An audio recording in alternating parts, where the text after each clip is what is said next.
Okay, this is lesson 3 of Canon Law 1, and we're going to be talking about the history of canon law. This video will cover history till about the early 12th century. Then there's another video that picks up from there. Okay, the fundamental principles of the Church's constitution are immutable. They don't change. We've talked about that, especially in lessons 1 and 2. They're actually part of Revelation. The governance of the church by the patron office and by the apostolic office are examples. So these very fundamental, basic things about the church's constitution do not change. They are immutable. However, canonical legislation is not static. It will change over time. The nucleus of canon law, or what's contained or repeated in canon law, is from Revelation. But concrete decisions might not always be permanent, and they might not always be even correct or wise. Canon law, let's not say canon law, let's say the juridical aspect, which we've talked about. It exists very early in the church. Won't be called canon law, but we're talking about some type of legal aspect or some type of juridical aspect. It exists very early in the church, but not autonomously, not standing alone, not something that's called canon law and recognized distinctly. Rather, when we find it, we'll see it interwoven with other aspects of the church's life. And Woodall mentions this on 20. What are some examples of law or the juridic element or aspect in the church? If we look at New Testament texts, we could point to the teaching against divorce from Matthew 19. Also, the teaching also from Matthew, I think from Matthew 16, about how to resolve disputes among the faithful. And then number of other things, and certainly things we've talked about, just about anything relevant to the sacraments. But then also Paul's commands on certain things, on checking errors, on liturgy, on states in life, etc. Also the Didache, that early document, which I'm sure you've studied, it too, it's probably you would not think about it as a legal text, but it has a little bit of everything in it. It has some pastoral theology, moral theology, and also sort of some rules or juridic content as well. And you could also say the same from an early document from Hippolytus called the Apostolic Tradition. Okay, aside from texts, New Testament and others in the patristic era, where else do we see a juridical aspect? We could look at certain practices in the early church, and Woodall gives you some examples on pages 18 and 19. One would be the Council of Jerusalem, where we specifically have the discussion of the Jewish dietary laws. Also the Council of Nicaea in 325, the fixing of the canon of Scripture, the sacrament of penance. Why does penance point to a juridical aspect in the church? Because penance is going to, especially in ancient times, be connected with readmission to the community. Also, it's an exercise of the church's binding and loosing powers, and the confessor, as you probably know, is acting as a judge, as a healer as well, but also as a judge. What other practices in the early church and going beyond? anathemas. Anathemas certainly imply a juridical aspect to the church. The role of local bishops, we see that being slowly defined. And we also, fairly early on, see the referring of disputes to Rome, and then sometimes the issuance of a decretal from the Pope. And in the early councils, and really most councils, there's usually going to be what are called canons. And again, they may not be exclusively juridical, but they tend to be more juridical than the teaching parts of the council.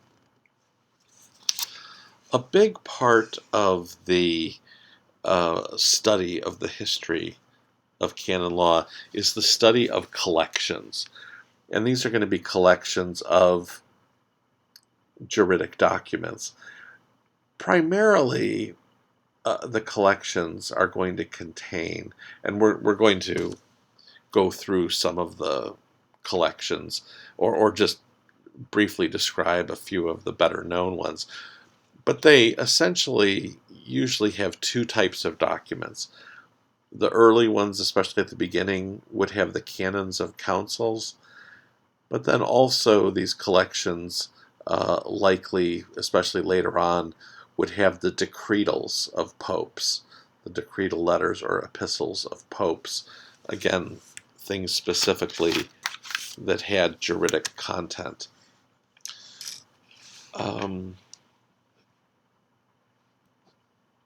Okay. The legislative texts are going to be characterized by, they're going to look different than teaching documents. And again, sometimes it's just going to be part of a text, but the legislative part will be brief and imperative, setting out a rule or setting out some type of command.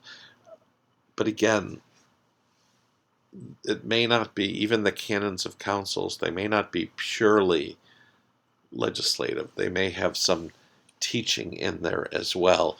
We have things later on with time, we'll be separating out different disciplines, but in this time we might see theology, moral theology, pastoral theology, and canon law, what later will be called canon law, all mixed in some of the same documents. Okay, let's talk about some of the collections. First, before we do, we'll talk about how they're organized. In the very beginning, they're usually going to be organized chronologically. It's just going to be, you find the documents or you copy out the passages that have legislative impact, and you just compile them, and you essentially do so chronologically with the earliest at the beginning, etc. And this is going to be the rule for several centuries in the patristic area, say the 3rd to the 8th century. The other option, though, is systematic, and that will develop a little bit later. And a systematic organization will be divided into parts by subject matter. There may be, I'll give you an example. We're going to start talking about some of the Eastern collections, and one of them is a good example of an early attempt at a systematic organization. Okay, so for some collections in the East, one of the very early Eastern collections, and Woodall mentions this, it's called the Antiochene, and it goes back to the 4th century. That's quite early for the collections. And then the next one that we're going to talk about is going to be called the Tripartita, or Tripartita. That's in the 6th century, and it's at least somewhat systematic. It had 3 parts.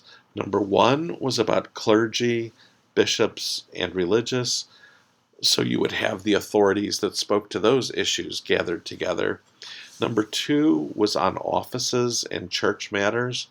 And number 3 was on actions against heretics. So kind of penal law, you could say.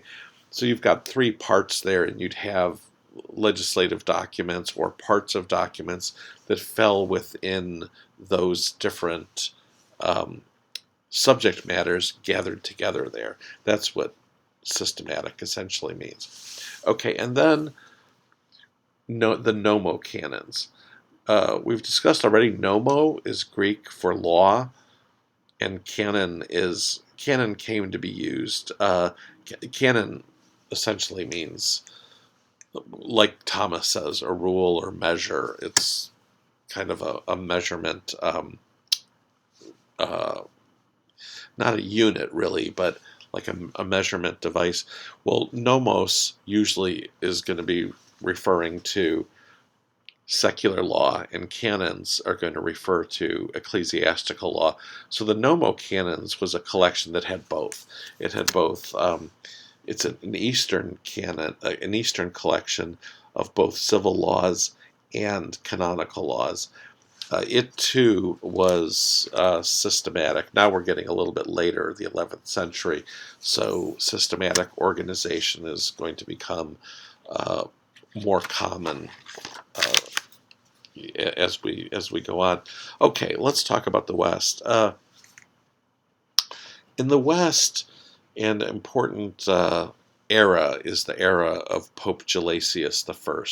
He was pope from 492 to 496, and in his time, we sometimes speak of the Gelasian Renaissance, which would be the starting in the late 400s and going forward. Gelasius is very important, even though he wasn't pope for such a long time, but he's very important because he delineates the different spheres of basically the church and the civil government. There's a famous letter that he writes to the emperor, where he essentially says that the civil government rules in its area, but the church is supreme in her area. And a compilation movement kind of starts in the Gelasian Renaissance, and this is in the West now. And probably one of the best earliest collections is called Dionysius Exiguus, and that's the name of the compiler. Dionysius Exiguus basically means Little Dennis. And so this is in the 5th and 6th century, and it was the best collection for a long time. Why was it so good? It was universal, for one thing. It included not not just part of the church, but it included, so not just the West, but it included the East, so it had authorities from the East, and also Africa as well. The Africa is considered part of the Western Church. Also, the documents were noted by their authenticity. It was quite a reliable collection. These documents, or the collection as a whole, emphasized the primacy of Rome. Some of this collection is systematic, and some of it is chronological, so it's kind of between these two types of organization. It will be updated later, a couple centuries later, under Pope Hadrian. This will be in the 8th century, so think of the time of Charlemagne. It's really something I think that Charlemagne requested, and it'll be called the Dionysiana for Dionysus, the Dionysiana Hadriana for Pope Adrian.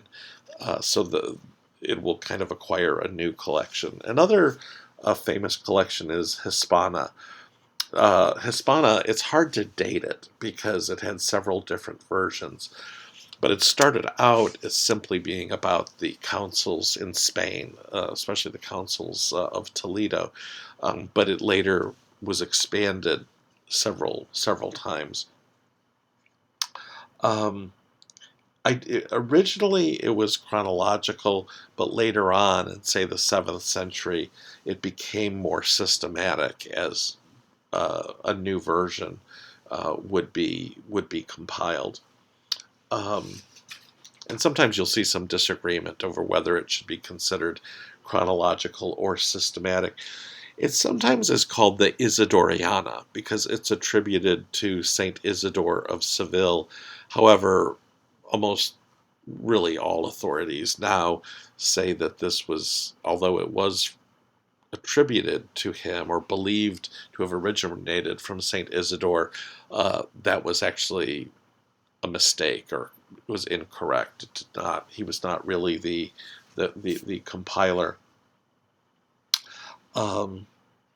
Okay, and then maybe just one other that I'll mention, the decree of Burkhard of Worms. And what Burkhard did is he collected the Dionysiana Hadriana that started with Dionysus, updated by Hadrian. Also, a collection that's now called Pseudo Isidore. But it's a spurious collection. There are other collections that are spurious, but by far the most famous is called Pseudo Isidore. And for a long, long time, it was believed to be genuine, but eventually it was proven that this collection was essentially made up. That somebody created these documents for his own purpose, and we'll talk a little bit more about that.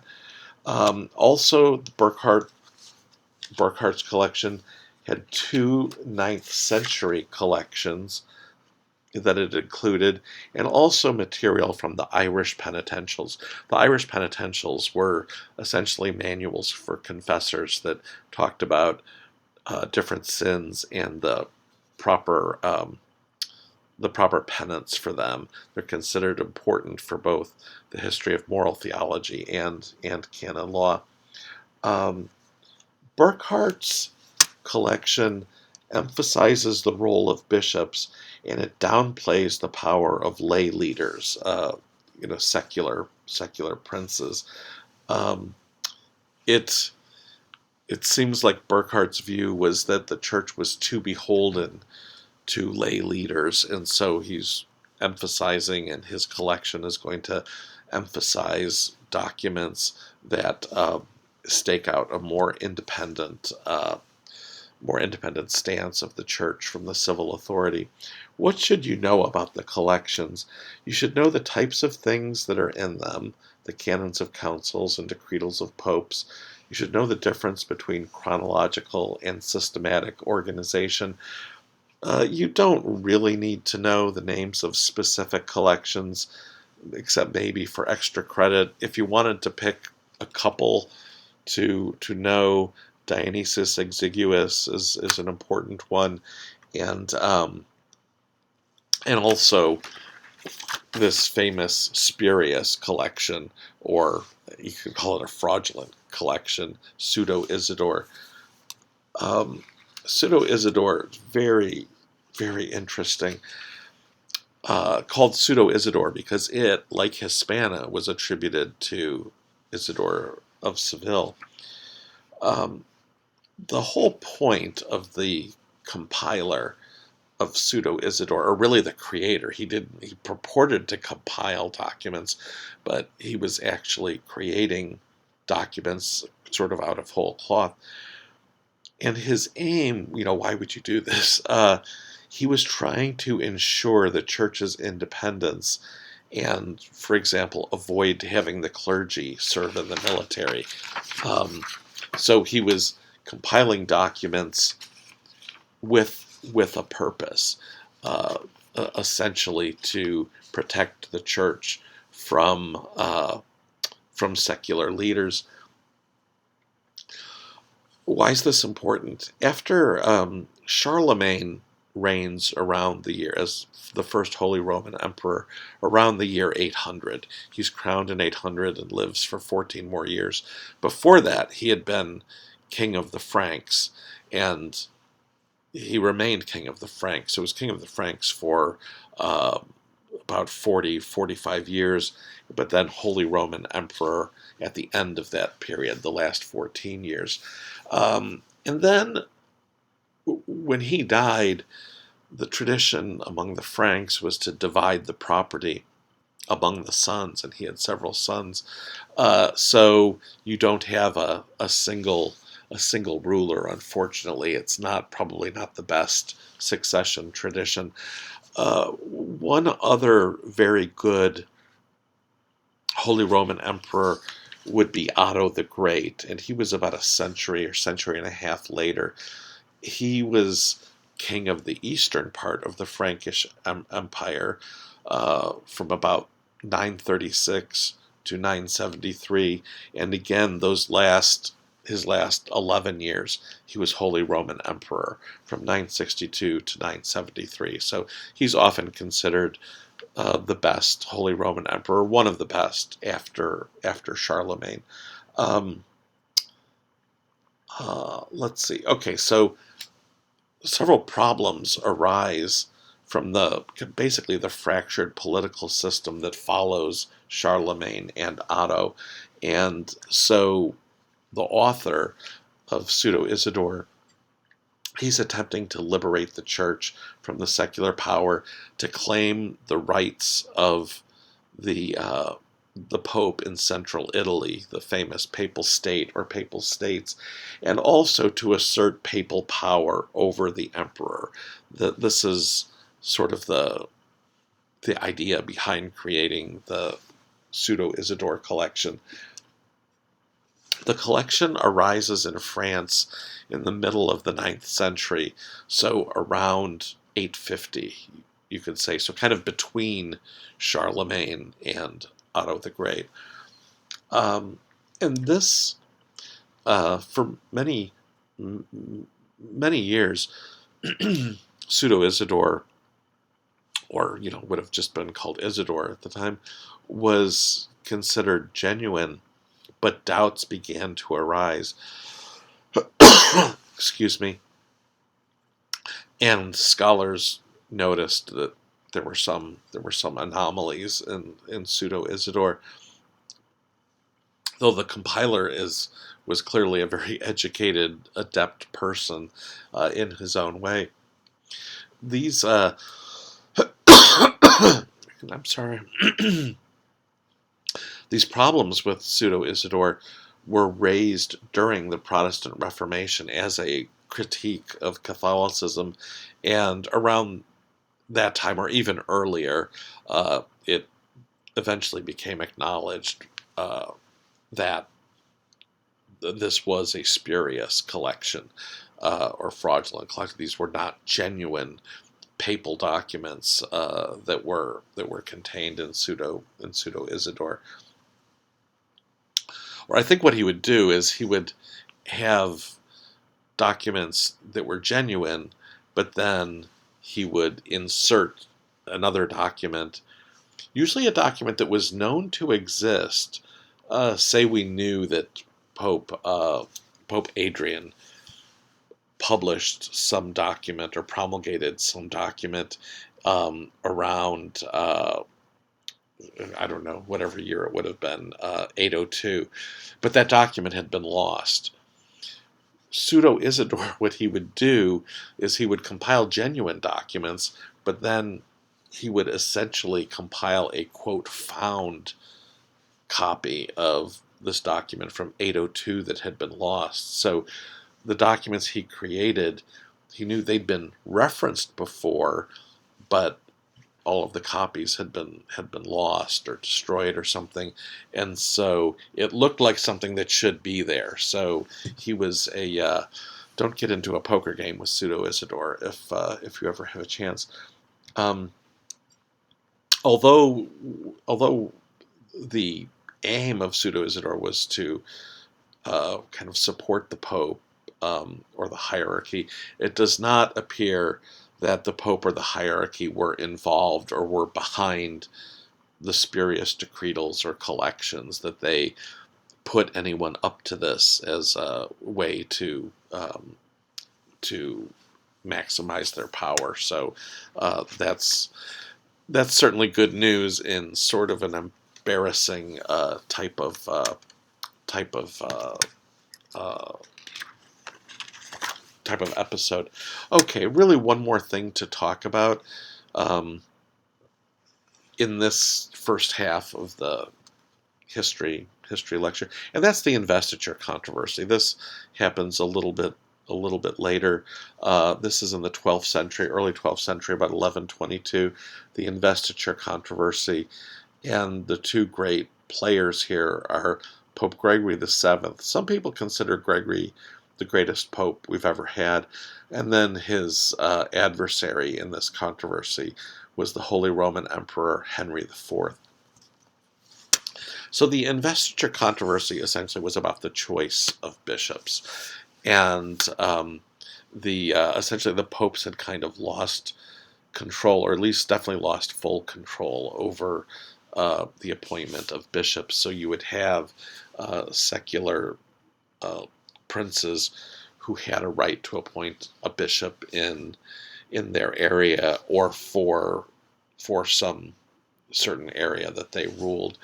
And so this was something the popes had wanted to correct for quite some time. This controversy about investiture, investiture meaning vesting the bishop as bishop. Who gets to do this? The pope, or the or a, not necessarily the pope, but religious authority or the civil authority. So this controversy actually lasts about 50 years, from 1076 to 1122. The way it's resolved is that you should read about this. It's kind of an interesting episode to hear what actually happened between Henry the Fourth and Gregory the Seventh. But the way it's resolved is that the bishops are required to swear fealty to the monarch or loyalty to the monarch, but the church is able to choose the bishops, and the phrase used there is to invest him by ring and staff, to give him his ring, his episcopal ring, and his staff. So that's where we get the word investiture. Also, the Holy Roman Emperor continues to preside over elections of abbots and bishops by church authorities. I think what's maybe interesting to us is that this kind of sounds like a draw to us, because yeah, the church is investing the new bishop with ring and staff, but the civil authority is by no means out of the money entirely. They still are able to, the bishops have to swear loyalty to the monarch, and also the emperor continues to preside over elections of abbots and bishops. So it sounds to us kind of like a draw. However, the way it was understood was really as a big victory for the papacy, because it had gained back a large share of this authority that had kind of lost over time. This result consolidates the Pope's power, and it really enhances the prestige of the papacy. We see a trend that now starts from the particular church towards the universal, so sort of a centralizing of authority. And the popes come, from this time forward, to intervene more in ecclesiastical matters throughout Christendom, throughout the essentially Christian Europe. Let's see. And probably not surprisingly, the popes will start to legislate much more. Around the same time, just a few years later, we arrive at what can really be called the true emergence of canon law as a distinct science. And that's where our next video is going to pick up. And that what sets the stage for that, for the emergence of canon law as its own distinct science, is some of these things we've talked about: this increasing centralization, increasing prestige of the Pope, um, and this increase in papal legislation. But what's going to really facilitate canon law truly arriving is going to be a great figure uh, associated with the University of Bologna, and his name is Gratian, Gratian, and we'll talk more about him in the next video. Thank you.